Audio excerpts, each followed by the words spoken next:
ఇది ఒక awareness video అండి. చాలా మంది అమ్మాయిలు ప్రెగ్నెన్సీ టెస్ట్ పాజిటివ్ రాగానే ఈ ప్రెగ్నెన్సీ వద్దు అనుకొని టర్మినేషన్ కోసం సొంతంగా టాబ్లెట్స్ వేసుకొని తర్వాత చాలా కాంప్లికేషన్స్ తో వస్తున్నారు.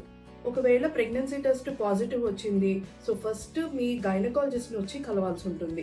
తర్వాత స్కాన్ అనేది చాలా ఇంపార్టెంట్. ఎందుకంటే అసలు ప్రెగ్నెన్సీ ఎక్కడ ఫామ్ అయింది అనేది ఫస్ట్ చూసుకోవాలి.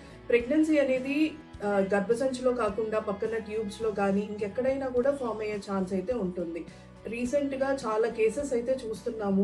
ప్రెగ్నెన్సీ టెస్ట్ పాజిటివ్ రాగానే సొంతంగా టాబ్లెట్స్ వేసేసుకొని తర్వాత చాలా కాంప్లికేషన్స్, బ్లీడింగ్ బాగా ఎక్కువైపోతుందని రావటం, సో ఇన్కంప్లీట్ అబార్షన్ కానీ, సో వాళ్ళకి మళ్ళీ ఎనస్థీషియా ఇచ్చి క్లీనప్ చేయాల్సి వస్తుంది. కొంతమంది వచ్చేసరికి ఎక్టోపిక్ ప్రెగ్నెన్సీ, ట్యూబల్ ప్రెగ్నెన్సీస్ వచ్చి అట్లా తీసుకున్న వాళ్ళు కూడా సడన్ గా కొలాప్స్ అయ్యి రావటం, అక్కడ రప్చర్ అయిపోయి. అండ్ రీసెంట్ గా ఒక కేసు స్కార్ ఎక్టోపిక్ అంటాం, ఏదైతే ఫస్ట్ ప్రీవియస్ సిజేరియన్ అయిందో అక్కడ కూడా ప్రెగ్నెన్సీ అనేది రావచ్చు. సో అక్కడ ప్రెగ్నెన్సీ వచ్చినప్పుడు సొంతంగా టాబ్లెట్ వేసుకున్నప్పుడు అక్కడ అదంతా కూడా రప్చర్ అయ్యి బ్లీడ్ అవుతా ఉంది కంటిన్యూస్ గా. ప్రెగ్నెంట్ ఉమెన్ ఒకవేళ మీరు ప్రెగ్నెన్సీ ప్లాన్ చేసుకోలేదు, ఆ ప్రెగ్నెన్సీ వద్దన్నా సరే సొంతంగా మెడికేషన్ అయితే తీసుకోవద్దు.